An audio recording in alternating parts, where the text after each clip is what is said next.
గాక. మరొక నూతన దినాన్ని దేవుడు మనకు అనుగ్రహించినందుకు ఆ దేవాది దేవునికి స్తోత్రాలు, స్తోత్రాలు, వందనాలు చెల్లిస్తూ ఉంటున్నా. నిజంగా మనల్ని అనేకులు ఈ దినాన్ని చూడక మట్టిలో మట్టిగా కలిసిపోయారు. అయితే మనల్ని ఇంకా సజీవులకలో ఉంచాడంటే అది దేవుని ఉచిత కృప.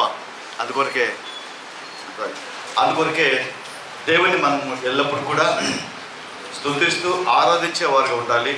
ఆయన సాక్షిగా మనం జీవించేవారుగా ఉండాలి అని చెప్పి దేవుడు మనకు హెచ్చరిక చేస్తూ ఉంటున్నాడు. కొన్ని సమయంలో దేవుని మాటలు మనం ధ్యానించుకొని దాని ద్వారా మన విశ్వాసంలో బలపడి దేవుని కొరకు జీవించడానికి మనం ప్రయాసపడదాం. మనం ప్రకటన గ్రంథంలో 3వ అధ్యాయము 11వ వచనం. ప్రకటన గ్రంథం 3వ అధ్యాయము. నేను త్వరగా వచ్చుచున్నాను, ఎవడు నీ కిరీటము అపహరింపకుండినట్లు నీకు కలిగిన దానిని గట్టిగా పట్టుకొనుము. జయించు వాణిని నా దేవుని ఆలయములో ఒక స్తంభముగా చేసేదను. అందులో నుండి వాడు ఇక మీదట ఎన్నటికి వెడలిపోడు, వెలుపలిపోడు.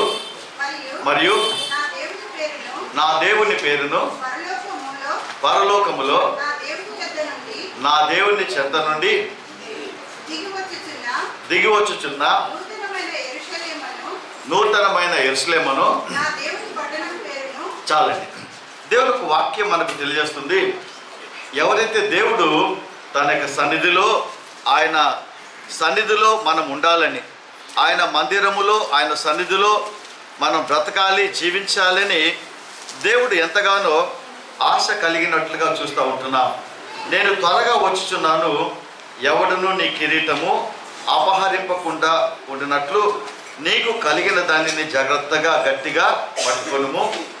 జయించు వాణిని నా దేవుని ఆలయంలో ఒక స్తంభముగా చేసేది. కాబట్టి దేవుని ఆలయంలో, దేవుని సన్నిధిలో దేవుడు వాగ్దానం చేస్తూ ఉన్నాడు. ఆత్మీయంగా జయ జీవితము కలిగిన వారు, ఆత్మీయంగా జయముతో దేవుని సన్నిధిలో నడిచేవారు, దేవుని కలిగి దేవుని ధరించి నడిచేవారి జీవితాలకు దేవుడు ఒక అద్భుతమైన వాగ్దానం చేస్తూ ఉన్నాడు. ఏంటంటే, ఇదిగో నువ్వు నా మందిరంలో ఒక స్తంభంగా నేను నిన్ను నిలబెట్టడానికి ఇష్టపడతా ఉన్నాను అని చెప్పి దేవుడు వాగ్దానం చేస్తూ ఉంటున్నాడు. నిజంగా దేవుని బడులకు ఇచ్చినటువంటి ఎంత గొప్ప వాగ్దానం అంటే, ఆయన ఆలయములో, ఆయన సన్నిధిలో, ఆయన మందిరంలో ఒక స్తంభంగా నిలబడడానికి, అనగా మనకు ఆధారంగా ఉండడానికి. ఒక ఇల్లు మనం కడతా ఉన్నామంటే ఏమేస్తారు? ఇంటికి పునాది వేస్తారు, తర్వాత కట్టడానికి వేస్తారు. ప్రాముఖ్యంగా ఒక ఇల్లు నిలబడాలంటే ఏం చేస్తారు? పిల్లర్స్ వేస్తారు, అనగా స్తంభాలు. ఆ స్తంభాలు వేసి, అలా పిల్లర్స్ వేసి, ఆ పిల్లర్స్ కరెక్ట్గా ఏ ప్రాంతంలో ఉండాలో వేసిన తర్వాత ఆ పైన ఏమేస్తారు? రూఫ్ వేస్తారు. అప్పుడు దానికి ఒక అందం కనబడుతుంది. ఆ రూఫ్, ఆ ఇల్లు నిలబడాలంటే ఏది ఆధారం అంటే ఒక పిల్లర్, అనగా స్తంభం ఆధారం. కాబట్టి దేవుని బిడ్డలు కూడా దేవుడు అంటూ ఉన్నాడు, నా మందిరంలో నేను ఒక స్తంభంగా నిలబెడతా ఉన్నాను. అనగా ఆ మందిరము నిలబడాలి, ఆ మందిరము చక్కగా ఉండాలంటే ఎవరు మీద ఆధారపడి ఉంటుందంటే ఆ దేవుని బిడ్డల మీద, విశ్వాసుల మీద అది ఆధారపడి ఉంటుందంట. ఆ సంఘము ఆధారపడి నిలవడానికి ఉంటుంది. ఒకవేళ మనం పిల్లర్ కడతాం, పిల్లర్ కట్టిన తర్వాత ఆ రూఫే లేకుంటే దానికి అందము లేదు. అందుకొరకే దేవుని బిడ్డలుగా మన జీవితాలు ఆధారపడి ఉండాలి.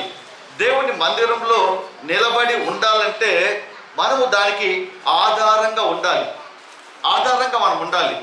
అప్పుడు మాత్రమే అద్భుతంగా ఉంటుంది ఆ మందిరం. ఆ పిల్లలు లేకుండా తీసివేస్తే అది పడిపోతుంది. అందుకొరకే దేవుడు సెలవిస్తూ ఉంటున్నాడు. కాబట్టి మీరు మిమ్మల్ని మందిరములో ఒక స్తంభంగా, ఒక పిల్లర్గా నేను నిలబెడతానని చెప్పి దేవుడు వాగ్దానం చేస్తూ ఉంటున్నాడు. సో ఒక సంఘము, ఒక మందిరము అభివృద్ధి చెందాలి అంటే, అది బహుగా నిలబడాలంటే పిల్లర్ లాంటి వ్యక్తులు ఆ సంఘానికి అవసరంగా ఉన్నారు. పిల్లర్లాగా నిలబడే వ్యక్తులు కావాలి, పిల్లర్లాగా ఉండే ప్రజలు కావాలి. అలా నిలబడినప్పుడు మాత్రమే ఆ సంఘము నిలబడుతుంది అని చెప్పి దేవుడు మనకు ఒక హెచ్చరిక చేస్తూ ఉంటున్నాడు. అనేకులు ఆ పిల్లర్గా ఉండడానికి ఇష్టపడడం లేదు. ఎందుకంటే ఆ పిల్లర్ నిలబెడుతున్నప్పుడు ఆ పిల్లర్ ఏం చేస్తుంది? ఆ బరువును మోస్తూ ఉంటుంది.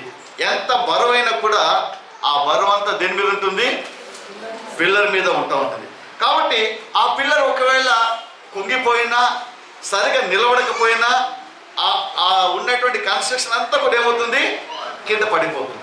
అందుకొరకే ఆ పిల్లర్ చాలా గట్టిగా ఉండాలంటారు, పిల్లర్ చాలా స్ట్రాంగ్గా ఉండాలంటారు. అందుకొరకే ఆ పిల్లర్ వేసినప్పుడు ఏం చేస్తారంటే మామూలు సిమెంట్ వేరు, అల్ట్రాటెక్, ఏసీసీ సిమెంటు అదే వేస్తారు, కానీ మామూలు సాధారణ సిమెంటు వేయరు. ఎందుకంటే ఏసీసీ వేస్తే చాలా స్ట్రాంగ్ ఉంటుంది, అది అల్ట్రాటెక్ వేస్తే చాలా స్ట్రాంగ్గా ఉంటుంది. ఎందుకంటే ఆ స్తంభము ఆ బరువును మోసేదిగా ఉండాలి.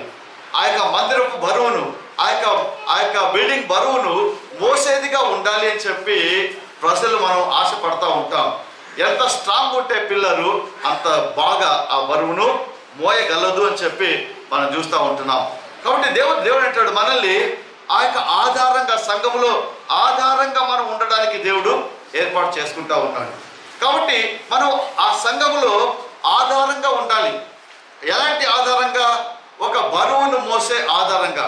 దేవుడు ఏది ఇచ్చిన, సంఘములు ఏది ఇచ్చినా కూడా ఆ బరువును మోసే పిల్లర్గా ఉండాలి, ఆ బాధ్యతలు తీసుకునే పిల్లర్గా ఉండాలి అని దేవుడు మనకు హెచ్చరిక చేస్తూ ఉంటున్నాడు. ఆ బిల్డింగ్ నిలబడాలన్నా, ఆ మందిరం నిలబడాలన్నా విశ్వాసులు ఒక స్తంభాలుగా నిలబడాలి. ఆ స్తంభాలుగా నిలబడి ఆ బరువును మోసే బాధ్యత తీసుకునే వారుగా ఉండాలి అని చెప్పి దేవుని వాక్యము మనకు హెచ్చరిక చేస్తూ ఉంటుంది. అనేక మంది నేనెందుకులే, ఎవరో ఉన్నారులే, తీసుకుంటా ఉన్నారు, బరువు బాధ్యతలు తీసుకుంటారు, నాకేం పట్టింది అని చెప్పి అలా ఉండకూడదు. అలా ఉంటే ఆ మందిరం నిలబడదు. ఇక్కడ ఒక పిల్లర్ ఉంది, అవతల పిల్లర్ వీక్ అయితే ఏమవుతుంది? పడిపోతుంది. అందరూ కూడా ఆ దేవుని బిడ్డలు అందరూ కూడా బలమైనటువంటి పిల్లర్గా ఉండాలి. ఒక పిల్లరే ఉండకూడదు. ఒక పిల్లరే బలంగా ఉండి మిగతా వీక్ అయితే ఏమవుతాయి? పడిపోతుంది. దేవుని బిడ్డలు, దేవుని సన్నిధిలో రక్షించబడిన బిడ్డలు, వారి బాధ్యత సంఘాన్ని నిలబెట్టే వారుగా ఉండాలి, సంఘాన్ని నిలబెట్టే వారుగా ఉండాలి. అనేకులు నిలబెట్టకుండా పడదోసే వారుగా ఉన్నారు. ఇది నాకు సంబంధం లేదే, ఎవరో చూసుకుంటారు, ఎవరో చేసుకుంటారు అనేటువంటి ఒక నిర్లక్ష్యపు ధోరణిలో అనేకులు బ్రతుకుతూ ఉంటారు. సేవకుడు ఉండాలే చూసుకుంటాడు, లేదా ఇంకో బ్రదర్ ఉండాలే చూసుకుంటాడు, ఆయనకు బాగుంది ఆయన చూసుకుంటాడు, మిగతా పర్లేదు, మేము ఇవ్వకున్నా పర్లేదు. ఒకసారి ఒక కథలో ఒక కథ ఉండిందంట. రాజు వచ్చేసి అనుకున్నాడంట, తన రాజ్యంలో మంత్రి పిలిచి, అయ్యా నేను ఇంతగా చేస్తా ఉన్నాను కదా, నన్ను ఎంతమంది ప్రేమిస్తారో నేను పరీక్షించాలనుకున్నానంట. సరే అని చెప్పి రాజు, ఎందుకులే రాజా మళ్ళీ అంటే, లేదు నేను పరీక్ష అని చెప్పి అందరూ చెప్పినానంట. అయ్యా మీరు అందరూ కూడా ప్రతి ఒక్కరు కూడా ఒక కడవడు పాలు తీసుకొచ్చి నేను బయట పెట్టింటాను, అందులో పోయండి అన్నానంట. సరే అని చెప్పి అందరూ అనుకున్నారంట. ఒక వ్యక్తి తెచ్చి అది కడవడు ఆ పాలు పోసాడంట. ఇద్దరు ముందు కాసినంట. మిగతా ఉన్నారంట, అందరూ పోస్తున్నారు కదా, నేను నీళ్ళు పోస్తే ఎవరు చూస్తారు నన్ను అని అనుకున్నాడంట. సరే అని చెప్పి వాడు తెలియకుండా ఒక బిందె నీళ్ళు తెచ్చి పోసాడంట. మళ్ళీ ఇంకోటి అనుకున్నాడంట, అంత పోస్తే నా బిందె లెక్కనా, అందరూ పాలు పోస్తే నా బిందె ఒక లెక్క లేదా, సరే నేను కూడా వేస్తాను, చూస్తారా ఎవరన్నా అని చెప్పి వాడు వచ్చి నీళ్ళు పోసాడు. అట్లా పోస్తా అందరూ పోసిన తర్వాత సరే మంత్రి ఆ తెరి చూస్తామని చెప్పినాడు. చూడంగానే అన్నీ నీళ్ళే ఉన్నాయంట.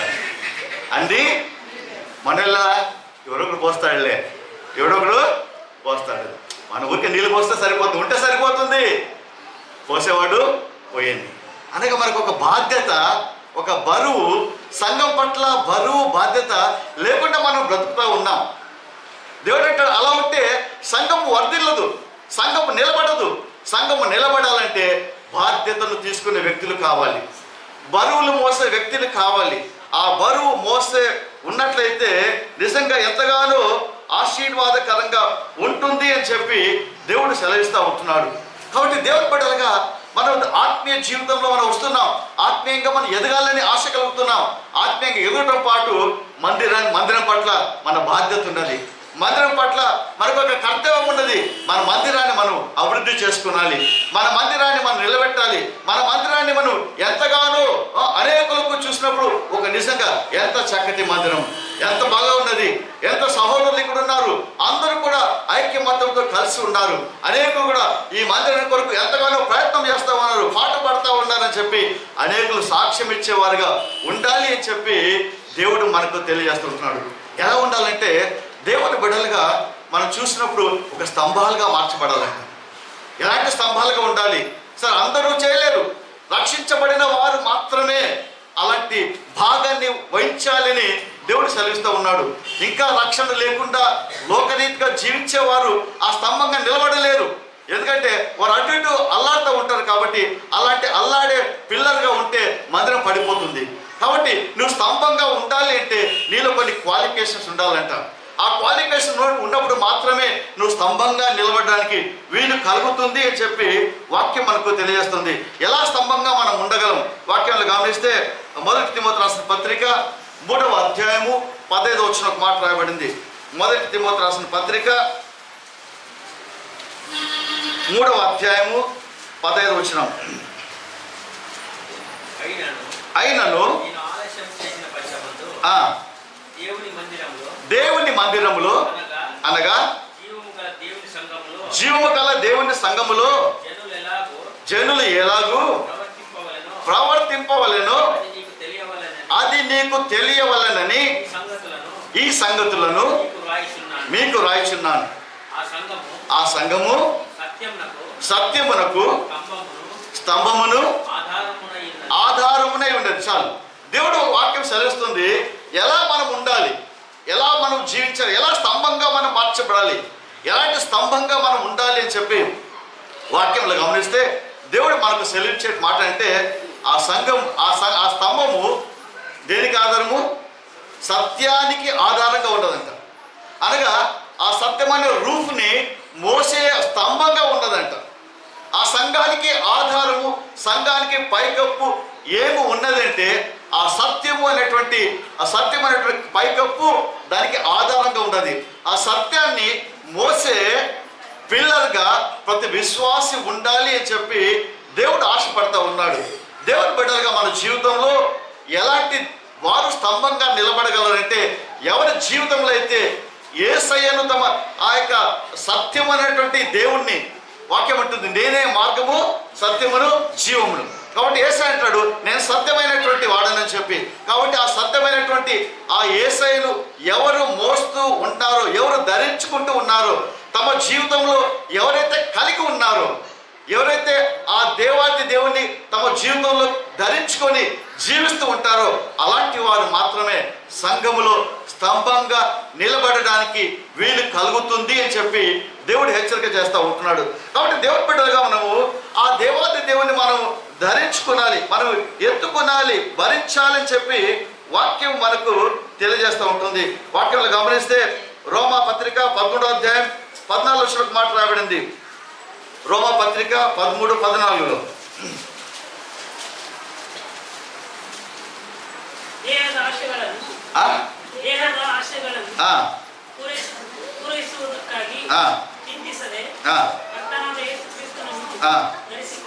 చాకు తెలుగులో మాట చదవండి.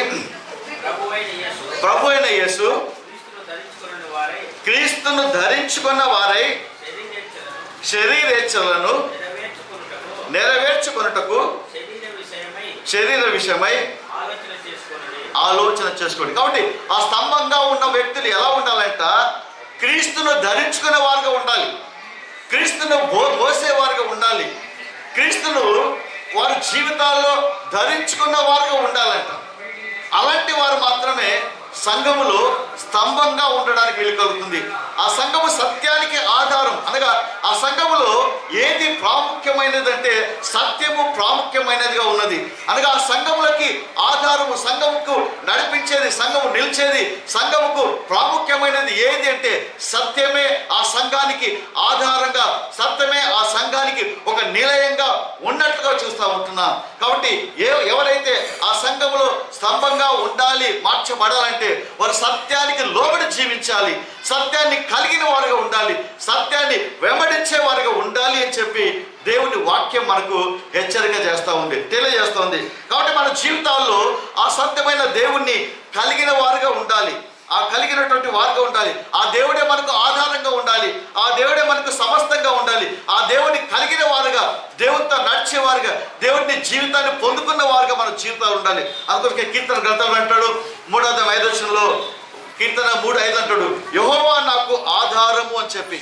కాబట్టి నా జీవితానికి, నన్ను నడిపించడానికి, నన్ను నిలబెట్టడానికి ఎవరయ్యా ఆధారం అంటే ఆ యెహోవానే, ఆ దేవుడే నాకు ఆధారంగా ఉన్న దేవుడు అని చెప్పి వాక్యం మనకు తెలియజేస్తుంది. కాబట్టి మన జీవితాలు ఆ దేవుని ఆలయంలో, మందిరంలో స్తంభాలుగా నిలబడాలంటే మనకు ఆధారం ఎవరంటే, మనకు నిరీక్షణ ఎవరంటే యెహోవాయే నాకు ఆధారం అని చెప్పి ఆ భక్తుడు తెలియజేస్తూ ఉంటున్నాడు.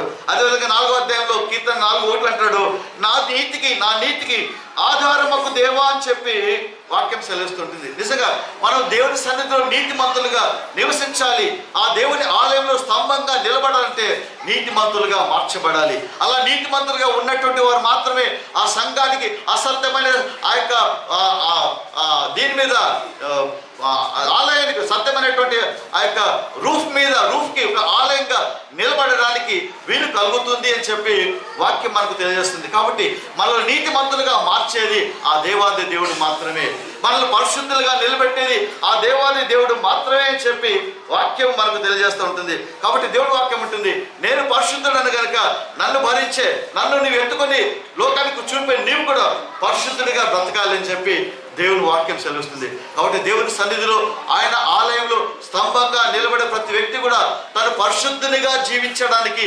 ప్రయాసపడాలి. పరిశుద్ధత లేకుండా ఎవడు కూడా దేవుని చూడడు అని చెప్పి వాక్యం మనకు హెచ్చరిక చేస్తూ ఉంటుంది. కాబట్టి దేవుని బిడ్డలు ఆ పరిశుద్ధత కలిగి జీవించాలి, ఎక్కడ కూడా రాజీ లేకుండా, పరిశుద్ధతలో ఎక్కడ కూడా రాజీ పడకుండా ఆ జీవించాలని చెప్పి వాక్యం తెలియజేస్తుంది.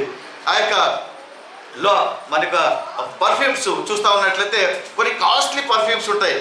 ఇక్కడ దుబాయ్లో కానీ అక్కడ వెళ్తే చాలా కాస్ట్లీ ఉంటాయి కొన్ని పర్ఫ్యూమ్స్. అవి ఎలా తీస్తారంటే కస్తూరి మృగం నుండి తీస్తారంట. ఆ కస్తూరి మృగం నుండి ఆ తీసేటువంటి ఆ దాన్ని తీసి ఒక అద్భుతమైనటువంటి ఎసెన్స్గా, లేకుంటే దాన్ని ఏమంటారు, సువాసన భరితమైనటువంటి దానిగా మార్చేస్తారంట. ఎసెన్స్ దాని ఏమంటారు పరిమళ, పర్ఫ్యూమ్ తెలుగులో అంటారు, తెలుగులో పర్ఫ్యూమ్, తెలుగులో సుగంధ ద్రవ్యం. ఆ సుగంధాన్ని పరిమళ ద్రవ్యంగా మార్చబడుతుంది. ఎలా అంటే దాన్ని పట్టడానికి చాలా ప్రయాసపడతారంట. ఆ ఎంత వేగంగా పరిగెత్తుందంటే ఆ వేగంగా పరిగెత్తిస్తూ ఉంటారనమాట. జనాలు వచ్చేసి ఆ యొక్క కస్తూరి మృగాన్ని బాగా పరిగెత్తిస్తారంట. పరిగెత్తుంటే ఎంత పరిగెత్తుతామంటే దాని గ్లాస్లో నుండి రసాలు దిగుతూ ఉంటారంట. ఊరుతూ ఉన్నప్పుడు అవన్నీ కూడా పరిమళ సువాసన ద్రవ్యంగా మార్చబడతాయంట. అందుకోసం దాన్ని బాగా తరుగుతా, బాగా తిరుగుతూ ఉంటారు.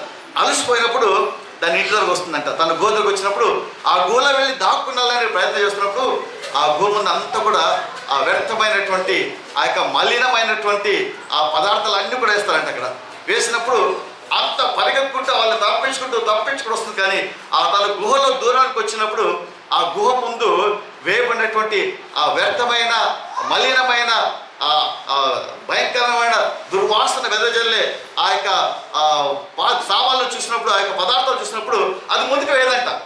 ఒక అడుగు ముందుకు, ఒక అడుగు వేస్తే దీంట్లోకి గోలకి వెళ్ళిపోతుంది. వాళ్ళు ఏం చేయలేరు ఇంకా. అందుకోసమే అక్కడ వేశారు కాబట్టి అంతవరకు వస్తుంది, కానీ ఒక ముందుకు అడిగేదంట. ఎందుకంటే ఆ వాసన, దుర్వాసన అది భరించదంట, దుర్వాసనతో అది జీవించదంట. అప్పుడు వచ్చి వీళ్ళు వేటగాళ్ళు వచ్చి దాన్ని పట్టుకుంటారంట. పట్టుకుంటే పరిగెత్తిపోద్ది, ఎందుకంటే ఆ జంప్ చేయడానికి స్థలం లేదు. జంప్ చేస్తే దుర్వాసనలు పడాలి. అనగా తన ప్రాణమునైనా ఇవ్వడానికి సిద్ధపడుతుంది, కానీ అపరిశుద్ధతలో ఉండడానికి ఇష్టపడదంట. హల్లెలూయా, హల్లెలూయా. ఒక భాష లేని ఒక మృగానికే అంత ఒక త్యాగం ఉన్నప్పుడు దేవుని స్వరూపంలో మార్చబడిన దేవుని బిడ్డలకు ఎంత త్యాగం ఉండాలి, ఎంత రోషం ఉండాలి, ఎంతగా దేవుని కొరకు మన జీవితాలు సమర్పించుకోవాలి. దేవుడు అంటాడు, నేను పరిశుద్ధుడని కనుక మీరు పరిశుద్ధులుగా ఉండాలి. అనేక జీవితాలు గమనిస్తే పరిశుద్ధత లోపిస్తూ ఉన్నారు. పరిశుద్ధత లోపించిన వారు స్తంభంగా నిలబడలేరు మందిరంలో. ఆ యొక్క సత్యం అనేటువంటి దేవుణ్ణి భరించలేరు, ధరించుకోనలేరు. వారి జీవితాలు వ్యర్థంగా మార్చబడతా ఉన్నాయి. అందుకని దేవుడు అంటాడు, నేను పరిశుద్ధుడను కనుక మీరు పరిశుద్ధులై ఉండి. ఆ దేవుణ్ణి మోసేటువంటి, ఆ దేవుణ్ణి మోసే బిడ్డలుగా మన పరిశుద్ధులుగా ఉండాలి. మన జీవితంలో ఎక్కడ పడితే అక్కడ జీవించడానికి వీల్లేదు. ఎలా విధంగా మనకి ఇష్టం వచ్చిన రీతిగా జీవించడానికి వీల్లేదు. మన జీవితమే దేవునికి ఒక ఆహ్లాదకరంగా, దేవునికి సంతోషకరంగా, దేవునికి ఆనందకరంగా మన జీవితాలు ఉండాలి అని చెప్పి దేవుడు మనకు హెచ్చరిక చేస్తూ ఉంటున్నాడు. కాబట్టి దేవుని బిడ్డలుగా అలాంటి జీవితాన్ని మనము కలిగి ఉండాలి అని చెప్పి దేవుడు మనకు హెచ్చరిక చేస్తూ ఉంటున్నాడు. దేవుని బిడ్డగా అలాంటి అద్భుతమైనటువంటి జీవితాన్ని మనం కలిగి ఉండాలి అని చెప్పి దేవుడే మనకు హెచ్చరిక చేస్తూ ఉంటున్నాడు. అలా కాకుండా లోకరీతిగా మనం జీవించినట్లేదు, లోక ఆచారాలు కలిగినట్లయితే, లోక జీవితం కలిగినట్లయితే ఎంత కూడా దేవుని ఆశీర్వాదాన్ని పొందుకోలేమంట. ఆ దేవుడు చెప్పాడు, ఆ మందసం చేసినప్పుడు దేవుడికి సెలవిచ్చాడు, ఆ మందసాన్ని మోసేది యాజకులు మోయాలని చెప్పి. యాజకులు చెప్తారు, మీరు పరిశుద్ధులుగా ఉండాలి, మీరు పరిశుద్ధపరచుకొని ఆ మందసాన్ని మీ భుజముల మీద మోసుకుంటూ వెళ్ళాలని దేవుడు ఆజ్ఞాపించాడు. ఆ మాటను అనగా ఆ మందసం అనేటువంటి దేవుడి సన్నిధిని భరించేవారు ఎలా ఉండాలంటే పరిశుద్ధంగా ఉండాలంట. హల్లెలూయా, హల్లెలూయా. నీ ఇష్టానుసారంగా నువ్వు దేవుణ్ణి భరించలేవు, దేవుణ్ణి మోసుకొని వెళ్ళలేవు. ఒకవేళ వెళ్ళడానికి ప్రయత్నం చేస్తే నీ జీవితాలు ఎంతో నాశనకరంగా మార్చబడతాయని చెప్పి వాక్యం తెలియజేస్తుంది. దేవుడు చెప్పాడు, నువ్వు ఆ యొక్క మందస్థాన్ని మోస్తున్నప్పుడు పరిశుద్ధంగా ఉండాలి. లేవీలు తమ్ము తాము శుద్ధి చేసుకొని పరిశుద్ధపరచబడుకుంటూ ఆ మందస్థాన్ని మోయాలని చెప్పి దేవుడు ఆజ్ఞాపించాడు. కానీ ఆ యొక్క ఫిలిష్తీయులని మందస్థాన్ని తీసుకొచ్చినప్పుడు, తీసుకొచ్చిన తర్వాత ఆ దావీదు అనుకున్నాడు, ఈ మందస్థము నా రాజ్యంలో ఉంటే ఎంత ఆశీర్వాదం కదా అని చెప్పి, సరే ఆ మందస్థానం దగ్గర వెళ్ళి తాను చేశాడు. ఏంటంటే కొత్త ఎద్దుల బండిని చేసి, కొత్త ఎద్దులను, ఎప్పుడు కాడి కట్టని ఎద్దులను పెట్టి దాని మీద మందసాన్ని పెట్టాడంట. పెట్టి అతని యొక్క అంతఃపురానికి తీసుకెళ్ళడానికి, రాజ్యానికి తీసుకెళ్ళడానికి సాగుతున్నప్పుడు మార్గ మధ్యంలో ఆ రాళ్ళు తగిలి ఎద్దులు కింద పడ్డాయంట. కింద పడగానే అక్కడ ఉన్నటువంటి రుచి వచ్చేది పడుతున్నాడు, పడుతున్నాడంట. పట్టుకున్నగానే అక్కడే వాడు పడి చచ్చాడంట. పడి సావంగానే దావీదుకు భయం పోయింది. ఏంటంటే నేను మా అంతఃపురానికి తీసుకురావాలని, మా దేశానికి రాజధానికి తీసుకురావాలనుకుంటే ఇలా అయిపోయింది, దాన్ని ముడితేనే చచ్చిపోతా ఉన్నారు, ఏంటిది అని చెప్పి వ్యాఖ్యలు పడి దాన్ని తీసుకుని ఉబేదెదోము ఇంట్లో పెట్టాడంట. పెట్టిన తర్వాత ఉబేదెదోము ఇల్లు అద్భుత రీతిగా 3 నెలలు అద్భుతంగా ఆశీర్వదించబడింది. ఆ మాటలు రాజుకు వినపడ్డాయి. అరే అటు వచ్చినా కూడా ఇక్కడ బాగా అద్భుతంగా ఆశీర్వాదం పొందుతూ ఉన్నారే, ఏంటో సీక్రెట్ అని చెప్పి మళ్ళీ తెచ్చుకుందామన్నాడు. అప్పుడు అనుకున్నాడు, తెలుసుకుంటే ఏది ఎద్దుల బండి మీద కాదు మోసేది, ఎలా మోయాలి? యాజకులు మోయాలి. హల్లెలూయా, హల్లెలూయా.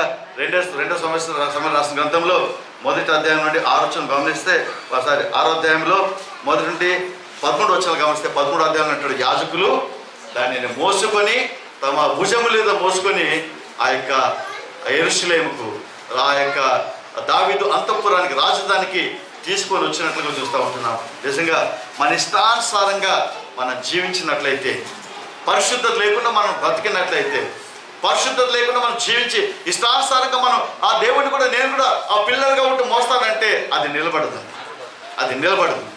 నిలబడాలంటే మన జీవితాలు పరిశుద్ధపరచుకున్నానంటే, ఎక్కడ కూడా లోపం లేకుండా, ఎక్కడ కూడా చిన్న కళంకము లేకుండా దేవుడు చూడడానికి ఇష్టపడతానన్నాడు. నిజంగా మనల్ని ఆయనలాగే మనం ఉండాలని, క్రీస్తు స్వారూప్యంలో మనం మార్చబడాలని దేవుని ఆలోచన. అందుకని దేవుని నమ్మిన బిడ్డలు వారు రక్షించబడిన నాటి నుండి ఎదుగుతూ ఉండాలి.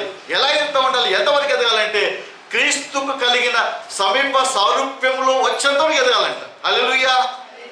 ఎఫెసీ 4:12 మాట్లాడబడింది. కాబట్టి క్రీస్తుకు కలిగిన సమీప సారూప్యములు అనగా, నువ్వు యేసయ్య పక్కన నిలబడితే, యేసయ్య నువ్వు నీ పక్కన నిలబడితే ఇద్దరు కలిసిపోవాలంట. హల్లెలూయా, హల్లెలూయా. ఇద్దరు కూడా కలిసిపోయేటువంటి పరిశుద్ధత నీలో కనిపించాలంట. అలా కనిపించినప్పుడు మాత్రమే నువ్వు ఇక్కడ స్తంభంగా, ఈ మందిరంలో స్తంభంగా దేవుడిని నేను నిలబెట్టడానికి ఆయన ఇష్టపడే దేవుడిగా ఉన్నాడు.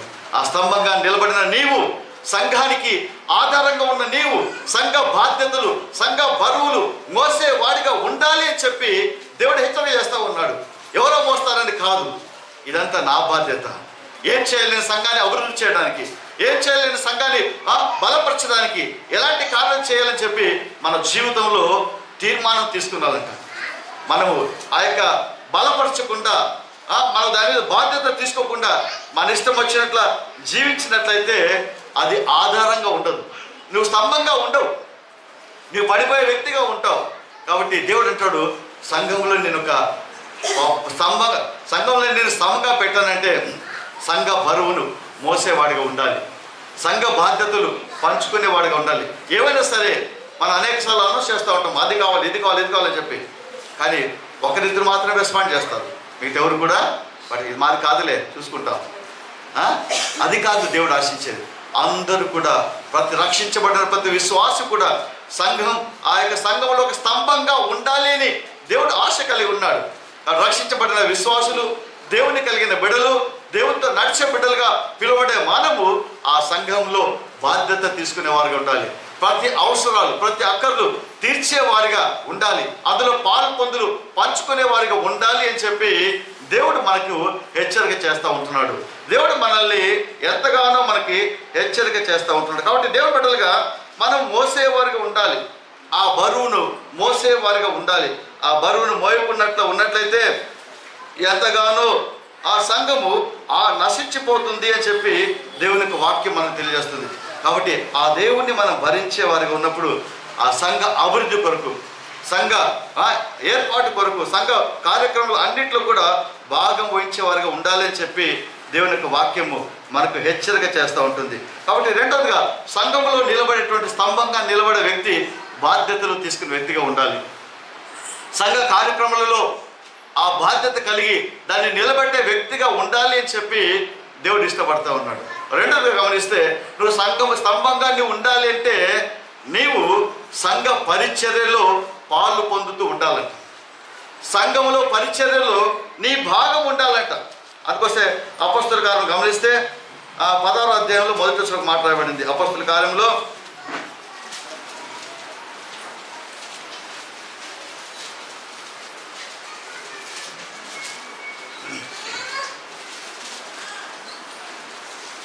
రోమా రాసిన పత్రిక 16:1.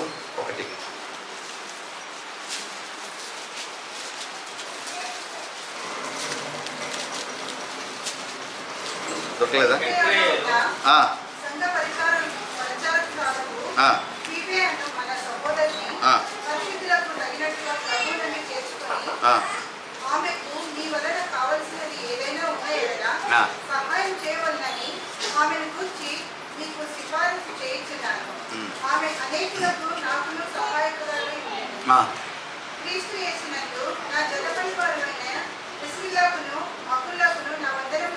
చాలు. వాక్యం అంటుంది ఆ ఫీబే గురించి చెప్తూ, ఆమె సంఘంలో పరిచర్య చేసేదిగా ఉన్నదంట. నిజంగా దేవుడు మన ఎవరిని పిల్లలుగా నిలబెడతాడు సంఘంలో అంటే పరిచర్య చేసే బిడ్డలుగా ఉండాలంట. ఎవరైతే పరిచర్య చేసే వాళ్ళు ఉంటారో అలాంటి వారిని దేవుడు ఎంతగానో ఒక స్తంభంగా నిలబెట్టడానికి దేవుడు ఇష్టపడతా ఉన్నాడు అని చెప్పి వాక్యం మనకు హెచ్చరిక చేస్తూ ఉంటుంది. అలాగే దేవుని బిడ్డలు పరిచర్య చేసేవారుగా ఉండాలి. ఎలాంటి పరిచర్య? సంఘములో నీ పాత్ర ఉండాలి, సంఘ పరిచర్య చేసే వ్యక్తిగా ఉండాలి, సంఘ పరిచర్య చేసే వ్యక్తి ఉండాలి. పరిచర్యగా ఆమె అంత ఆ సంఘంలో పని అంతా ఆమె చూసుకుంటూ ఉందంట. కసూడ్చడం, చేపలు వేయడం, క్లీన్ చేయడం, అన్నిటితో ఆమె భాగం వహిస్తూ ఉందంట. కాబట్టి దేవుడు అంటాడు, అలా పరిచర్య చేసే వ్యక్తులు ఎవరైనా ఉన్నారో అలాంటి వారే సంఘములో స్తంభంగా నిలబడగలరని చెప్పి కదా. మన పరిచర్య అంటే చాలా కష్టం. మనం భోజనం చేసిన తర్వాత ప్లేట్లు కడగాలంటే ఎవరు కడుగుతారులే, మనకి తిన్నాం కదా వెళ్ళిపోదాం, అలాంటి మనసు ఉంటుంది. పరిచర్య చేయడం అంటే ఇష్టం లేదు. కానీ ఆమె పెందల కడ వెళ్ళి ఆ మందిరం అంతా క్లీన్ చేసి, మందిరం అంతా కడిగి, చాపలేసి పరిచేస్తాను. సేవకులను ఆదరిస్తూ ఉందంట. అయ్యా ఏం కావాలి మీకు, ఏం చేయాలి నేను అనగా సేవకులను వారి ప్రతి అవసరాలు తీర్చేదిగా ఉన్నట్లు చూస్తూ ఉంటున్నాం. అలాంటి పరిచర్య జీవితము దేవుని బిడ్డలుగా ఉండాలి. కడగమంటావు, నన్ను ఊడమంటావా, నేనేమి, నా పొజిషన్ ఏమి? ఉన్నారు కదా చెప్పాలిగే, ఎంతమంది ఉన్నారు కదా చెప్పండి, మాకే చెప్తారు మీరు. మేమే కనపడ్డాం, మీకు ఇంకెవరు కనపడలేదా అని ఏం చేస్తారంటే అలా కాళ్ళు ఎగేస్తారు, అలుగుతూ ఉంటారు అన్నమాట. కానీ మందిరంలో పని చేసేటువంటి ఆశీర్వాదం ఎక్కడ కూడా దొరకదు. హల్లెలూయా, హల్లెలూయా. దేవుని మందిరంలో ఆ పరిచర్య అద్భుతమైన ఆశీర్వాదం ఇస్తుంది. నేను రక్షించిన నాటి నుండి వెంటనే ఆ 10 గంటలంటే 9 గంటలకు వెళ్ళామని మొత్తం కసుగుడిసి, మందరంతా కసుగుడిసి, చేపలేసి, దొడ్లు కూడా కడిగి వాళ్ళం. మీరు నమ్ముతారు నమ్మరు, దొడ్లు కలిగి అందరికన్నా ముందు వచ్చి కూర్చున్న వాళ్ళం. కరెక్ట్ టైం అంతా బయలుపెట్టుకుని కూర్చున్న వాళ్ళం. అనగా దేవుని మందిరం పట్ల మనకు ఆసక్తి ఉండాలి.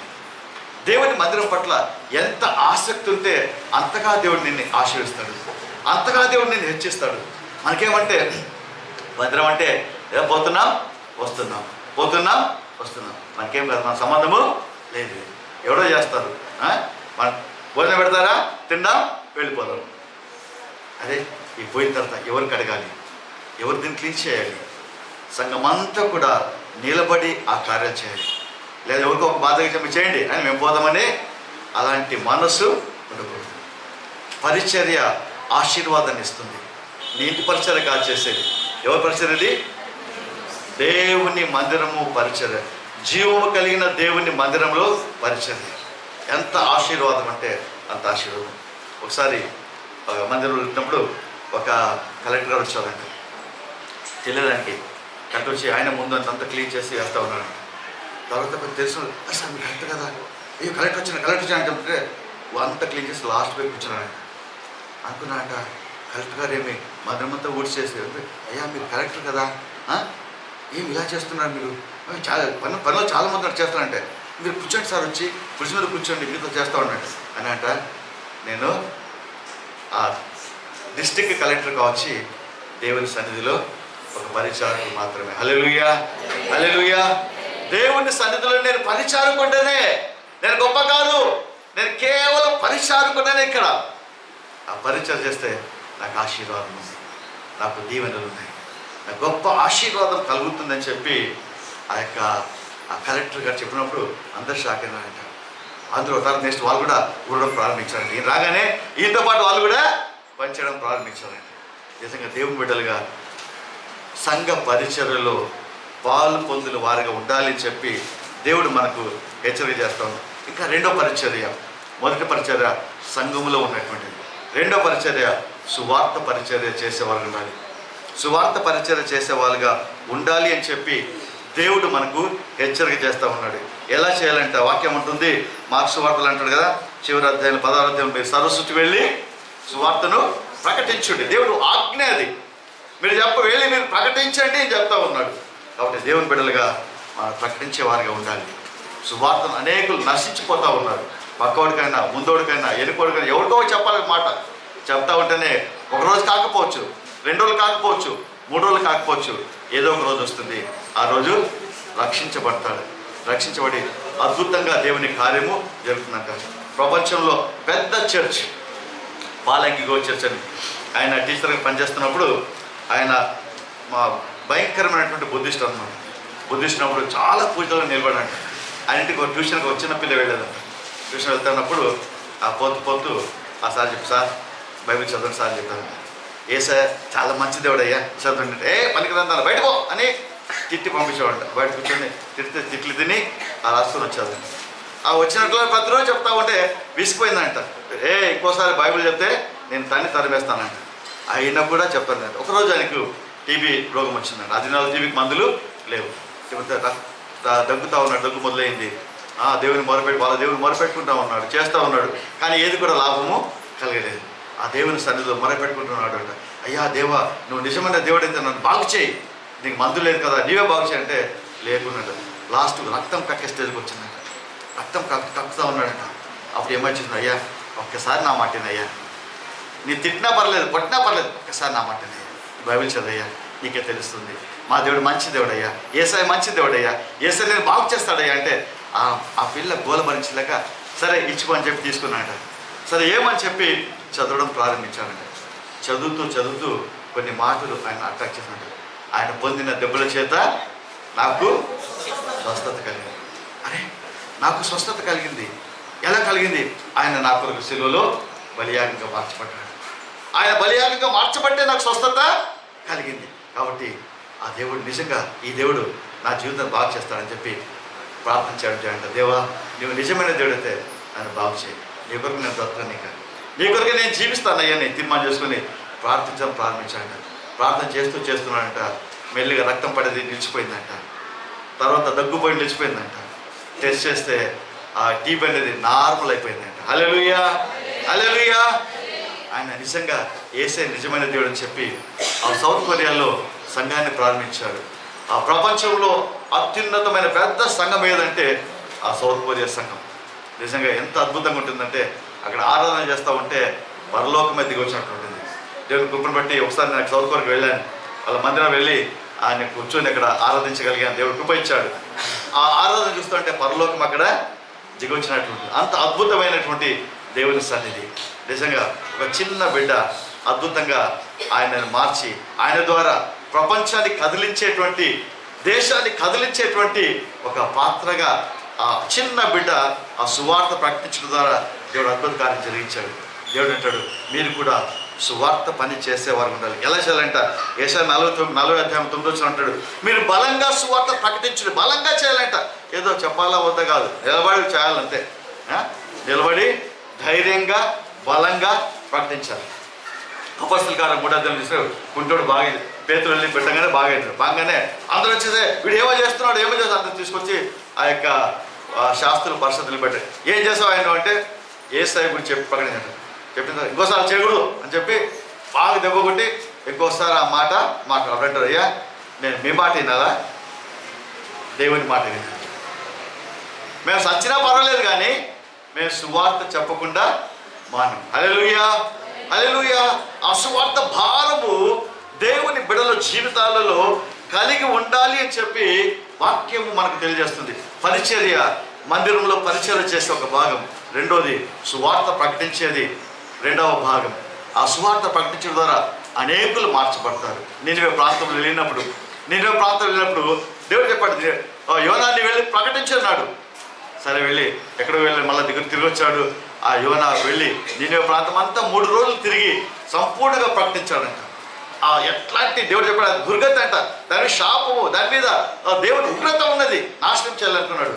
కానీ ఎప్పుడైతే యోనా వెళ్ళి 3 దినాలు ప్రకటించడం ప్రారంభించాడు, ఆ దేశ రాజు నుండి కింది వరకు అందరూ కూడా ఆ గోనె బట్టలు ధరించుకొని బూడు తల వేసుకొని, అయ్యో మేము పాపులయ్యాము, క్షమించండి అందరూ ఏడుస్తూ ప్రార్థన చేశారంట. ఆ ప్రార్థన చేయగానే దేవుని హృదయము కరిగిపోయి వారి మీద రావాల్సిన ఉగ్రతను తొలగించాడంట. ఒక వ్యక్తి సువార్త ప్రకటిస్తే 1,20,000 మంది మారు మనసు పొందారంట. ఒక వ్యక్తి ద్వారా మాత్రమే అంత అద్భుతమైనటువంటి ఉద్యమాన్ని దేవుడు కలిగజేస్తాడు. దేవుని బిడ్డలుగా దేవుడికి మనకు అతి శ్రేష్టమైనటువంటి బాధ్యతను మనకిచ్చారు. మన సువార్త ప్రకటించే వారిగా ఉండాలని చెప్పి. నిజంగా సువార్త ప్రకటించే వారి జీవితాలు ఎంత అద్భుతమైనంటే సీయోను పర్వతం మీద వారి పాదములు ఎంత సుందరమైనవి చెప్పి వాక్యం సెలవుస్తుంది. అద్భుతంగా దేవుడు వారిని ఘనపరుస్తాడు అని చెప్పి వాక్యం మనకు తెలియజేస్తుంది. కాబట్టి దేవుని బిడ్డలుగా సువార్తను ప్రకటించే వారిగా ఉండాలి, సువార్త పరిచర్య చేసేవారుగా ఉండాలి అని చెప్పి దేవుని వాక్యం మనకు హెచ్చరిక చేస్తూ ఉంటుంది. దేవుని బిడ్డలుగా ఆ పరిచర్య చాలా అద్భుతం. ఎలా పరిచయాలంట ఈ టైం మనకి అద్భుతకే 2 తిమోతులు అంటాడు 4:2 సమయమందును అసమయందును సువార్తను ప్రకటించు. సమయం లేదు, అసమయం లేదు, రాత్రి కానీ పగలు కానీ ఎప్పుడు కానీ సిద్ధంగా సువార్త ప్రకటించడానికి మనం సిద్ధంగా ఉండాలి అని చెప్పి దేవుడు వాక్యం మనకు హెచ్చరిక చేస్తూ ఉంది. కాబట్టి దేవుని బిడ్డలుగా మన జీవితాలలో ప్రాముఖ్యమైనది సువార్త ప్రకటించే వారిగా ఉండాలి. సువార్త ప్రకటించే వారిగా మన జీవితాలు ఉండాలని చెప్పి దేవుడు ఎంతగానో ఇష్టపడతా ఉన్నాడు అని చెప్పి వాక్యం మనకు తెలియజేస్తుంది. 3వ పరిచర్య, మొదటిగా సంఘములో క్లీనింగ్ అన్నీ చేసేవారిగా ఉండాలి. రెండోదిగా సువార్త ప్రకటించే వారిగా ఉండాలి. మూడోదిగా ఎలాంటి పరిచర్య అంటే అపొస్తలుల కార్యము 4వ అధ్యాయంలో 32-35 గమనిస్తే అక్కడ తీర్చు పని లేదు, నేను చెప్తాను. కాబట్టి అక్కడ సంఘంలో అందరూ కూడా తమ కలిగినది అంతా తెచ్చి అపోస్తుల పాదములు పెట్టారంట. ఏది కూడా ఉంచుకున్నారు అంత. ఆ దేవుని యొక్క సన్నిధిలో వారు ఆర్థికంగా వారి యొక్క ఆ ధనం అంతా కూడా దేవుని కొరకు వారు వెచ్చించడం ప్రారంభించారంట. దేవుని కొరకు వారు ఇవ్వడం ప్రారంభించారంట. దేవుని కొరకు ఇవ్వడం, తమ కలిగిన అంతా కూడా దేవుని కొరకు ఇస్తూ ఉన్నారు. ఎందుకంటే ఆ దేవుని పరిచర్య అద్భుతంగా జరగాలంటే మనం దేవుని కొరకు సమర్పించుకునే వారుగా ఉండాలంట. ఆర్థికంగా మనకు ఇచ్చినటువంటి దశమ భాగాలు కానీ కానుకలు కానీ ప్రత్యేకమైనటువంటి ఆ యొక్క కార్యక్రమాల కొరకు దేవునికి మనం సమృద్ధిగా ఇచ్చేవారుగా ఉండాలని చెప్పి వాక్యం మనకు తెలియజేస్తుంది. నిజంగా కొరింథీ రాసిన పత్రిక గమనిస్తే అక్కడ అద్భుతమైన మాటలు ఉన్నాయి. కొరింథీ రాసిన పత్రికలో 9వ అధ్యాయంలో ఒక అద్భుతమైన మాట మనం చూడగలం. 2 కొరింథీ 8వ అధ్యాయంలో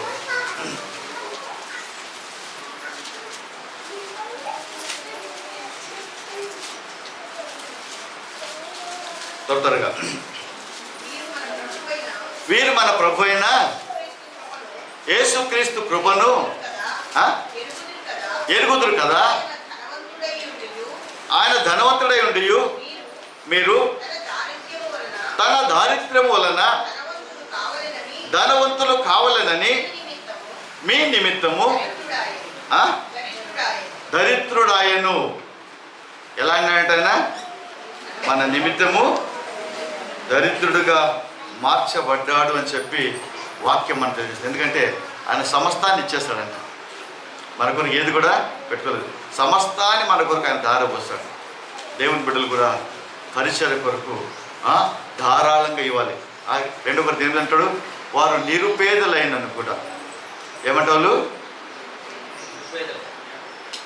ధనవంతులైన రాయాలి అక్కడ. ఏమంట? ఎలాంటి పేదలంట? కన్నడలో చాలా బాగుంది మాట. కన్నడలో చదవండి మాట. 2 కొరింథీ 8వ అధ్యాయంలో 2వ వచనం చదువు. 2 కొరింథీ 8వ అధ్యాయం.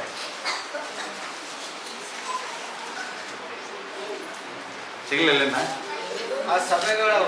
ಆ ಸಭೆಗಳವರು ಬಹಳ ಹಿಂಸೆ ತಾಳುವುದಾದರೂ ಮತ್ತು ವಿಪರೀತವಾದ ಬಡತನದಲ್ಲಿ ಬಹು ಆನಂದದಿಂದ ತುಂಬಿದವರಾಗಿ ಅತ್ಯಂತ ಔದಾರ್ಯವುಳ್ಳಂತವರಾದರು.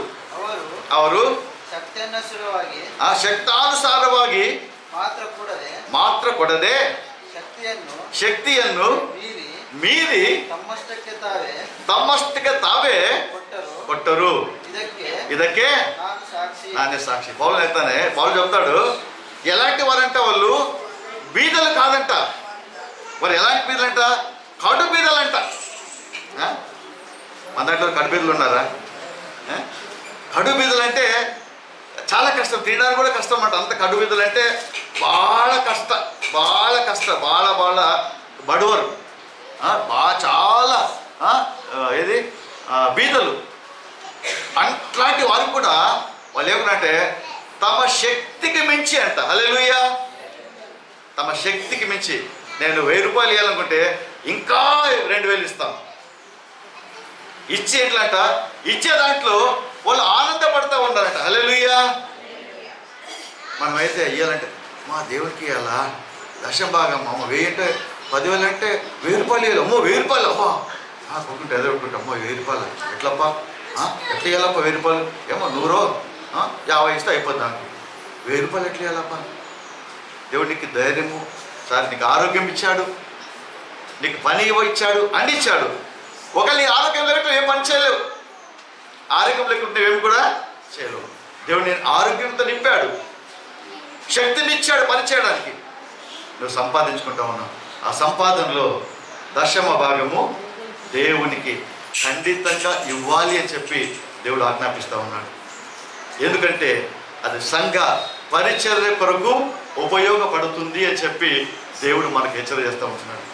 కొనేసారి కొంతమంది అంటే కొంచెం ముడుచుకుంటారు ఇష్టమవుతుందని చెప్పి. ఇష్టం అంటే అది అట్లాగే పోతూ ఉంటుంది. మాకు తెలిసిన ఒక ఫ్రెండ్ ఉండే, చాలా మంచి విశ్వాసే, బాగా చాలా మంచి పోషణలు ఉంటాయి. మంచి ఒక బేస్లో మంచి పొజిషన్లో ఉన్నమాట. అసిస్టెంట్ జనరల్ మేనేజర్ అంటే చాలా మంచి రిచ్ పొజిషన్, చాలా పొజిషన్, మంచి పొజిషన్. అలాంటి వ్యక్తి ఎప్పుడు కూడా దశమ గీయడం అనమాట. ఇంటికి పోతే ఎక్కడ వచ్చేస్తే 10 రూపాయలు వేసేవాడు, కానుకలు చర్చిలో వేస్తాడు, అందుకని ఎక్కువ వేసేవాడు కాదు. దశమ భాగంతో ఆలోచన లేదనమాట. మళ్ళీ వాక్యం చెప్తాడు, తిరుగుతూ అంతా చేస్తూ ఉంటాడు, అన్నీ చేస్తూ ఉంటాడు. కానీ దశమ రాగానే అని సరే అంత బాగా ఒకసారి ఆయనకి కలకత్తా ట్రాన్స్ఫర్ అయింది అనమాట. దాదాపు 50 కేజీల బంగారం అనమాట. ఆ బ్యాగ్ పెట్టుకున్నాను అనమాట. అంత పెట్టి బాగా సంపాదించినంత బాగా పెట్టుకుని పోస్తున్నాడు. పోసుకొని ఎన్ని కేజీలు? 50 కేజీలు. ఆ బాగా ఇష్టం ముట్టుకొని అంతా ఇక్కడ ట్రాన్స్ఫర్, కలకత్తా ట్రాన్స్ఫర్ అయితే మూట పెట్టుకుని పోతా ఉన్నాడు. పోతా ప్రయాణం చేస్తే ట్రైన్లో కూర్చుని వెళ్తున్నారు. అలా తీసి చూస్తా ఉన్నారు, ఉదయాలే చూస్తున్నారు. రాత్రి పడుతున్నప్పుడు వాళ్ళంటే అలా బాగా జాగ్రత్తగా నిద్రపోకుండా నిద్రపోకుండా మెలుకోకుండా ఉండాలి. ఎందుకంటే కింద 50 కేజీలు మామూలు కాదు అని చెప్పి అంత ఆమె ఉండి ఇట్లా ఆలోచించింది. రే నన్ను నిద్ర పడుతుంటే నేనెత్తుండే వాడు ఇట్లా ఉన్నాడు. కరెక్ట్ 2 గంటలు 3 గంటల కాగానే ఇద్దరు నిద్రలో వెళ్తారు. వాడు వెళ్ళి కూడా వచ్చి వచ్చి చూస్తూ ఉన్నాడు. అన్నీ చూసి ఆ బ్యాగ్ బాగా తీసుకొని వెళ్ళిపోయినాడు. వెళ్తున్న తర్వాత వాళ్ళు కలకట్లో దిగని చూడగానే బ్యాగ్ లేదు, బంగారము ఏమైంది? అది దాచిపెట్టింది అందుకొరికే దేవుడు నీవు ఇవ్వకుంటే నీ ఎట్లా తీసుకుంటాడు. నేను హాస్పిటల్లో వేసి బిల్లులు 10,000 20,000 వేస్తాడు. అక్కడ 1,00,000 రూపాయలు వేస్తాడు. అక్కడ మూసుకొని కడతారట. ఆడ మూసుకొని కట్టి అయ్యో దేవా స్తోత్రం అని ఆడ కట్టే తెలియదు ఆడ. కాబట్టి జాగ్రత్తగా ఉండాలి. దేవునికి ఏమి ఇయ్యాలో పరిచర్య, ఆ పరిచర్యలో పాలు పొందే వ్యక్తులుగా ఉండాలి. దశమ భాగం కంపల్సరీగా పరిచర్య కొరకు ఇచ్చేవారుగా ఉండాలి అని చెప్పి దేవుడు మనకు ఎంతగానో హెచ్చరిక చేస్తూ ఉంటున్నాడు. కాబట్టి దేవుడి బిడ్డలుగా మనము అలాంటి పరిచర్య చేసేవారిగా ఉండాలి అని చెప్పి దేవుడు ఇష్టపడుతూ ఉన్నాడు. అలా లేకున్నట్లయితే ఆశీర్వాదం పొందుకోలేవు. ఆ దేవుడి మందిరంలో ఒక స్తంభంగా ఉండలేవు. జయించు అని నా ఆలయంలో స్తంభంగా పెడతాంటాడు. కాబట్టి దేవుని బిడ్డలుగా మన అన్ని విషయాల్లో పరిచర్యలో కూడా ఏం చేయాలి? భారం మోసే వ్యక్తిగా ఉండాలి. సువార్త మందిరంలో పరిచర్య చేసే వ్యక్తిగా ఉండాలి. సువార్త పెట్టించే వ్యక్తిగా ఉండాలి. తర్వాత దేవునికి ఇచ్చే దాంట్లో ఇచ్చే పరిచర్యలో ముందుకు ఉండాలి. ఆ సంఘం గురించి గమనించినప్పుడు కడు బీదలైన కూడా వారు శక్తికి మించి ఇచ్చినారంట. అందుకని వారు ఆశించబడ్డారంట వాక్యం.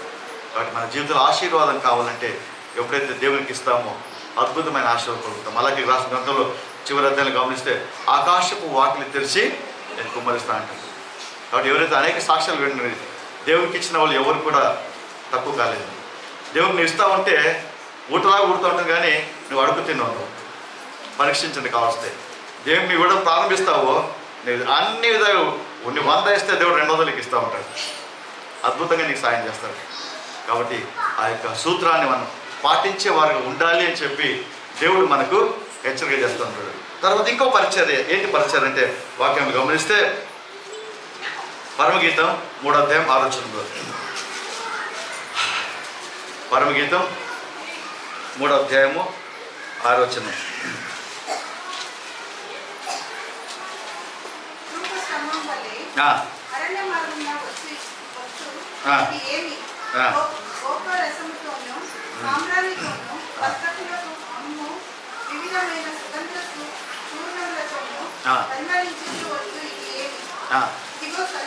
చాలండి.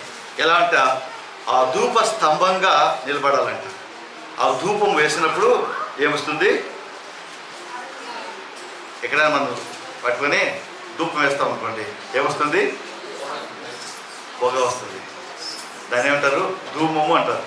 పొగని ధూమం అంటారు కదా. అంత బస్సు రైలు ఏమంటారు? ధూమ శక్తం అని, అనగా పొగ బండి అని. కాబట్టి నువ్వు ఏమేస్తావు? అందులో ధూపాన్ని వేస్తే ఏమొస్తుంది? ధూమం వస్తుంది, పొగ వస్తుంది.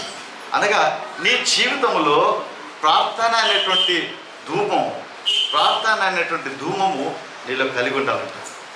నువ్వు ఒక స్తంభంగా ఈ మందిరంలో నిలబడాలంటే నువ్వు ప్రార్థించే వ్యక్తిగా ఉండాలి. నీ ప్రతి దినము దివారాత్రులు దేవుని సన్నిధిలో ప్రార్థించే వ్యక్తిగా నువ్వు గడపాలి అని చెప్పి దేవుడు ఇష్టపడతా ఉన్నాడు. నీ ఇష్టానుసారంగా ప్రవర్తించేది కాదు.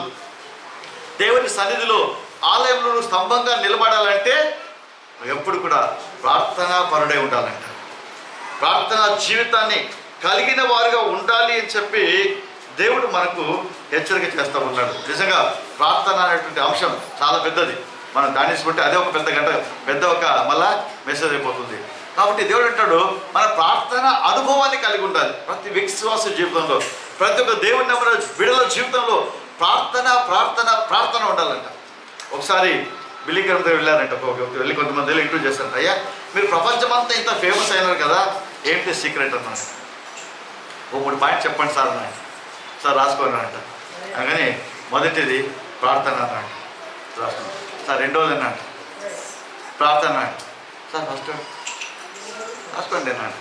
మూడోది అంటే ప్రార్థన అండి. సార్ 3 సార్లు ప్రార్థన అంటే అంతేనయ్యా, ప్రార్థనే ఇంపార్టెంట్. నా యొక్క జీవితంలో ఇంత పరిచర్య జరుగుతూ ఉన్నదంటే కేవలము ప్రార్థన. హల్లెలూయా హల్లెలూయా. కేవలము ప్రార్థన మాత్రమే నా పరిచర్యను నిలబెడతా ఉంది, పరిచర్య నడిపిస్తూ ఉంది, పరిచర్య ద్వారా అనేకులు దీవించబడతా ఉన్నారు అని ఆ యొక్క రిపోర్టర్కు చెప్పాడంట. నిజంగా దేవుడు మనడు ఆశించేది ఏంటంటే ప్రతి విశ్వాసి కూడా ప్రార్థనలో ఉండాలంట. ఎలా ప్రార్థన అంటే ఉదయం నుండి సాయంత్రం వరకు కానీ ఎప్పుడు మనకు తోచినట్లలా ప్రార్థించే వారుగా ఉండాలి. దివారాత్రులు ఉదయం ప్రాతకాలంలో లేసి ప్రార్థించే వారుగా ఉండాలి. తెల్లవారుజామున ప్రార్థన, సాయంకాలం ప్రార్థన, రాత్రి ప్రార్థన. దావీదు దినానికి 3 సార్లు ప్రార్థించేవాడంట. దానియేలు దినానికి 3 సార్లు ప్రార్థించేవాడు. కాబట్టి దేవుని బిడ్డలుగా ఎవరిని గమనించినా కూడా, ఒక భక్తులు దేవుని బిడ్డలు ఎవరిని గమనించి కూడా వాళ్ళ ప్రార్థన జీవితం ఉన్నది. అందుకని నిలబడగలిగారు. వాళ్ళు దేవునికి సాక్షులుగా నిలబడగలిగారు. కాబట్టి ఒక ప్రార్థన లేని జీవితం అయితే వాళ్ళు దేవుని సంతోషపరచలేరు, పడిపోయే స్థితులు ఎదుర్కొనాల్సి వస్తుంది. కాబట్టి ప్రార్థన జీవితం కలిగి ఉన్నట్లయితే ఎలాంటి సమస్యలు వచ్చినా కూడా, ఎలాంటి నిలబడినా కూడా ఏమి కూడా చేయలేమంట. హల్లెలూయా హల్లెలూయా. ఎలాంటి సమస్య వచ్చినా కూడా దేవుని బిడ్డలుగా ప్రార్థన జీవితం జయమిస్తుందంట. అన్నిటి మీద జయమిస్తుంది. ఎలాంటి శోధన వచ్చినా కూడా. అనుకుని మనం మాట్లాడదాం. యోర్దాను ఎదురైనా ఎర్ర సాంద్రము పొంగి పొర్లినా, యోర్దాను ఎదురైనా ఎర్ర సాంద్రము పొంగి పొర్లినా, భయము లేదు జయము మనకే, భయము లేదు జయము మనకే, విజయ గీతము పాడెదము, విజయ గీతము పాడెదము. హోసన్నా జయమే, హోసన్నా జయమే, హోసన్నా జయ మనకే, హోసన్నా జయ మనకే. హల్లెలూయా. ప్రార్థించే వ్యక్తి జీవితంలో ఎలాంటి వచ్చినా కూడా, ఎలాంటి అవాంతరాలు వచ్చినా కూడా, ఎలాంటి అడ్డంకులు వచ్చినా కూడా ఏవి కూడా నిలబడమంట. హల్లెలూయా హల్లెలూయా. ఆ అడ్డంకులు అన్నింటి కూడా కొట్టివేసే దేవుడు మనకు తోడుగా ఉన్నాడు. నువ్వు ప్రార్థన చేస్తూ ఉంటే అద్భుతాలు చేసే దేవుడు మన దేవుడు. అని మనం చేసింది ప్రార్థించే వారికి ఉండాలి. ఎక్కువ ప్రార్థన ప్రార్థన ప్రార్థన ప్రార్థన ప్రార్థన మన జీవితాన్ని దేవుని సన్నిధిలో నిలబడుతుంది. దేవుని సన్నిధిలో నిలబెట్టేటువంటి కృపను మనకు దయచేస్తుంది. కాబట్టి దేవుని బిడ్డలుగా ఎక్కువ ప్రార్థించే వారికి ఉండాలి. ప్రార్థన లేని జీవితం నిస్సారంగా మార్చబడుతుంది. ప్రార్థన జీవితం ఎడారిలాగా మార్చబడుతుంది. ప్రార్థన కలిగిన వ్యక్తులు ఎలా ఉంటారంటే అద్భుతంగా దేశాన్ని మార్చే వ్యక్తులుగా ఉంటారు, దేశాన్ని పడగొట్టే వ్యక్తులుగా ఉంటారు.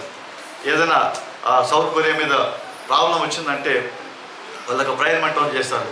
ఆ ప్రేయర్ మంటకు మెసేజ్ కొడుతుంది, ఈయనకు పార్లమెంట్ మెసేజ్ కొడుతుంది, అయ్యా ఈ సమస్య ఉంది మన దేశంలో ప్రార్థన చేయండి అంటే అందరూ ఆ ఏకమించి మొత్తము ఆ ప్రేయర్ మౌంటైన్లో మొత్తము 1000 మంది కలిసి ప్రార్థన చేస్తారు. చేసిన కొన్ని దినాల లోపల ఆ ప్రాబ్లం సాల్వ్ అవుతుందంట. హల్లెలూయా హల్లెలూయా. దేవుని బిడ్డలు ప్రార్థించినప్పుడు ఏది కూడా నిలబడదంట. అసాధ్యాన్ని సుసాధ్యంగా చేసే దేవుడు మన దేవుడు. కానీ మనం చేసిందంతా ప్రార్థన చేయాలి. ప్రార్థన చేసినప్పుడు దేనికి భయపడం, ఎలాంటివైనా సరే, ఎవరిదాన్ని సరే, ఏది కూడా మనల్ని ఆటంకపరచదు. దానియేలు దగ్గర వెళ్ళాడు, ఆయన ప్రార్థన చేసినప్పుడు అయ్యా మీరు శాసనం చేస్తారు కదా, ఎవరిని కూడా దేవుడిని ఏ దేవుడిని పూజించకూడదు కదా. దానియేలు చూడు అన్న ఆ కిటికీ తెరిచి యెరూషలేము వైపు తిరిగి ప్రార్థన చేస్తున్నాడు. అనగానే ఎలా అని చెప్పి మనం శాసనం చేసాం కదా, ఎవడైతే మేము కాక ఎవరైతే దేవుని ప్రార్థన చేస్తే మన సింహం గోల్లో వేయాలన్నారు. తీసుకొచ్చి రాజుకు చాలా కష్టం, రాజుకు చాలా ఇష్టమైన వ్యక్తి దానియేలు తీసుకొచ్చి సింహం గుడిలో పడేస్తాడు. చాలా బాధపడుతున్నాడు. రాత్రంతా ఆయన నిద్రాహాలు మానిపోయాడు, సంగీతాలను బంద్ చేస్తున్నాడు. ఆయన ఎదురు అయ్యో ఆ భక్తుడు ఆ దైవజనుడు సింహంలో పడిపోయినాడు కదా, వీళ్ళ మాట విని ఈ పరికరం పనిచేస్తని చెప్పి తెల్లవారుతో పరిగెత్తిపోయాడు. లేచిపోయాడు, 5 గంటలు లేచిపోయాడు. తెల్లవారు లేచి ఆ గుహ దగ్గర పోయి దానియేలు నువ్వు సేవించే దేవుడు నిన్ను రక్షించాడు. దాంటాడు, అయ్యా నా దేవుడు నన్ను ఆ సింహం వల్ల బాధ నుండి రక్షించాడు, నీకేం తొందరలేదు కదా, నీకేం నేను బాధ పెట్టలేదు కదా అనగానే, నీకేం బాధ కలగలేదు కదా, నీకేం బాధ పెట్టలేదు కదా అనగానే అయ్యా అని చెప్పి సంతోషించి ఆ దానియేలు బయటకు తీశాడు. తీసి ఎవరైతే కంప్లైంట్ చేస్తే వాళ్ళందరూ తెచ్చి నన్ను పడేశాడు. నిజంగా ప్రార్థన అనేకుల జీవితాలని కదిలిస్తుంది అని చెప్పి వాక్యం మనకు తెలియజేస్తుంది. కాబట్టి దేవుని బిడ్డలుగా మన జీవితంలో ప్రార్థించే వారిగా ఉండాలి. ఎంత ప్రార్థన చేస్తామో అంత అద్భుతాలు జరుగుతాయి. మన ఆత్మీయ జీవితాన్ని దేవుని సన్నిధిలో నిలబెట్టినట్టుగా ఎఫెసీయుల పత్రిక 5వ అధ్యాయంలో 20వ వచనం ఉంటుంది, పరిశుద్ధులుగాను నిందారహితులుగాను ఆయన సన్నిధిలో నిలబెట్టడానికి దేవుడు కృప చూస్తాడంట. ఎలా అంట? పరిశుద్ధులుగా, నిర్దోషులుగా, నిష్కపటంగా, నిందారహితంగా ఆయన సన్నిధిలో నిలబెట్టడానికి దేవుడు కృప చూపిస్తాడు అని చెప్పి వాక్యం మనకు తెలియజేస్తుంటుంది. కాబట్టి ప్రార్థించే బిడ్డలు దేశానికి ఎంతో అవసరం, సంఘానికి ఎంతో అవసరం. కాబట్టి ఎక్కువ సమయం ప్రార్థించే వాళ్ళు ఉండాలి. అనేకసార్లు మనం ఉపవాస ప్రార్థన శుక్రవారం అంటే ఎంతమంది అంటే 5 మంది 6 మంది వస్తూ ఉన్నారు. అంటే మన ప్రార్థన అంటే చాలా ఇదన్నమాట. ఎందుకులే ప్రార్థన రాష్ట్రాలు చేసుకుంటున్నారు, ఎవరో జిల్లా పుట్టిన వాళ్ళు చేసుకుంటారు, మాకేం జిల్లా లేదు, వాళ్ళు చేసుకోవాలే మాకేమి. ప్రార్థన జీవితం ఉండాలి, కుటుంబంలో ప్రార్థన జీవితం లేకుంటే నువ్వు దేవుని సన్నిధిలో నిలబడలేవు, నువ్వు దేవుని సన్నిధిలో నిలబడలేవు, దేవునికి ఇష్టడుగా నువ్వు మార్చబడలేవు. కాబట్టి ప్రార్థన జీవితం దేవునికి ఇష్టంగా మార్చబడుతుంది. దేవుని రాకడలో మనం ఎత్తబడడానికి అవకాశం వీలు కలిగిస్తుంది. కాబట్టి ప్రార్థన ఎక్కడ ప్రార్థన పరిగెత్తుకు పోవాలి. ప్రార్థన అంటే మన పెళ్లి కంటే ఎంత చూస్తున్నారు, పెళ్ళి అనగానే అంతా మేకప్ చేసుకొని అట్లా చేసుకొని చీర కట్టి అదేమో ఏమంటారు మేకప్ చేసుకొని ఆ చీర కాబట్టి ఒళ్ళే చీర కొడు, పట్టు చీర కొట్టు అంటప్పటికి పట్టు చీర కొట్టుకొని మేకప్ కొట్టుకొని వేసుకొని మంచి చేసుకొని టిక్ అందరూ చూడలేదు, బంగారు వేసుకున్నాడు చూడు నోడు అందరూ ఎగ్జిబిషన్ అనమాట. అంతా చూడు నోడు అట్లా అని చూస్తూ ఉంటాయి. అందరూ చూస్తారు, బా ఎక్కడ కొట్టే చీర, అయ్యో చాలా కాసం 10,000 రూపాయల చీర అది, నా ఊరు తెచ్చిచ్చినాడు. ఇదేమంటారు, ఇదే 1,00,000 రూపాయలు చేయను, తమాష కాదు. అమ్మ అంత ప్రార్థన కాదు, ఏమో ఎగ్జిబిషన్ అనమాట. ఎగ్జిబిషన్ కాదు. దేవుని దగ్గరికి మన హృదయాలు కుమ్మరించుకొని ప్రార్థించే వారికి ఉండాలంటే విలాపవాక్యం చదవడం ముగిస్తాను. ఇక నేను విలాప వాక్యంలో 2వ అధ్యాయం 3వ అధ్యాయం అనుకుంటాను.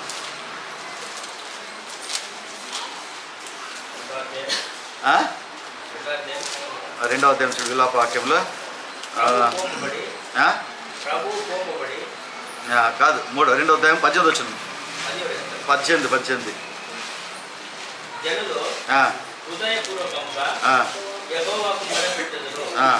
సియోను కుమారి ప్రాకారమా నదీ ప్రవాహము వలె దివారాత్రము కన్నీరు పారనిమ్ము, విరామము కలగనీయకము, నీ కంటి పాపను విశ్రమింపనీయకము, నీవు లేచి రేయి మొదటి జామున మొర్రపెట్టము, నీళ్లు కుమ్మరించినట్టు ప్రభు సన్నిధిని నీ హృదయమును కుమ్మరించుము. చాలు.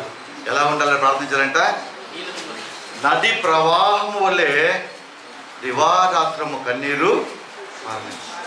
మనం ప్రార్థన చేసే కన్నీరే రావు, కన్నీరే రావు.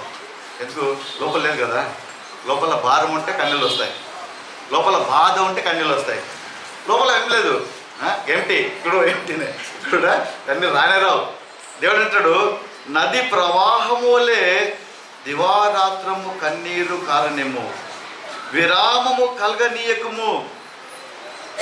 దేవుని సన్నిధిలో కన్నీటి ప్రార్థన, కన్నీరు కారుస్తూ దేవా మా దేశం రక్షించు ప్రభా, మా సంఘాన్ని అభివృద్ధిపరచు, మా ఇరుపక్కన వాళ్ళ ప్రభావాన్ని కాపాడు ప్రభా అని కన్నీరు కారుస్తూ ఎలా అంట? ఒకరోజు కాదు, రెండుకో దివారాత్రం అంట. హల్లెలూయా. దివారాత్రము ప్రార్థించేవారిగా ఉండాలంట. విరామం కలకూడదు. ఈరోజు చేస్తున్నాం ఇంక సార్లే, ఒకరోజు అయిపోయింది చాలు, ఇంకా మళ్ళీ చూసుకుందాంలే. భాష చెప్పినప్పుడు మళ్ళీ సాయంత్రం చెప్తారు కదా, అప్పుడు చూసుకుందాంలే. అంతవరకు మళ్ళీ మనము మామూలుగానే ఉందాం. నీ కంటి పాపను విశ్రమింప చేయకము, నువ్వు లేచి రేయి మొదటి జామున మొరపెట్టుము, నీళ్లు కుమ్మరించినట్టు ప్రభు సన్నిధి నీ హృదయమును కుమ్మరించు. ఎలా కుమ్మరించాలంట? నీళ్లు కుమ్మరించినట్లు నీ హృదయాన్ని ప్రభు సన్నిధిలో కుమ్మరించాలంట. అలా కుమ్మరించేటువంటి ప్రార్థనా పరులు సంఘానికి ఎంతో అవసరం. అలాంటి పరిచర్య చేసేవారుగా ఉండాలంట.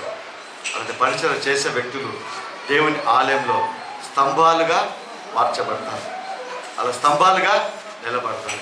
కాబట్టి దేవుడు అంటాడు, జయించు వాణ్ణిని నా ఆలయంలో ఒక స్తంభంగా చేస్తాను అన్నాడు. నిజంగా ఎంత అద్భుతమైనటువంటి ఆశీర్వాదం. ఆ పరలోక రాజ్యంలో ఆ దేవుని సన్నిధిలో ఒక స్తంభంగా దేవుడిని చూడడానికి ఇష్టపడుతూ ఉన్నాడు. కాబట్టి దేవుని సన్నిధిలో ఎలా ఉందంటే సంఘం పట్ల బాధ్యత, బరువు మోసుకునే వ్యక్తి ఉండాలి. ఏదైనా కానీ ఏ పని చెప్తే చేసే వ్యక్తిగా ఉండాలి, భార్యను మోసే వ్యక్తి. రెండోదిగా పరిచర్య చేసే వ్యక్తిగా ఉండాలి. పరిచర్య చేసే వ్యక్తి ఉండాలి. ఆ పరిచర్య క్లీనింగ్ కానీ అన్ని రకాలు కానీ. రెండోదిగా ఏ పరిచర్య? క్లీన్ తర్వాత ఏం పరిచర్య? సువార్త పరిచర్య.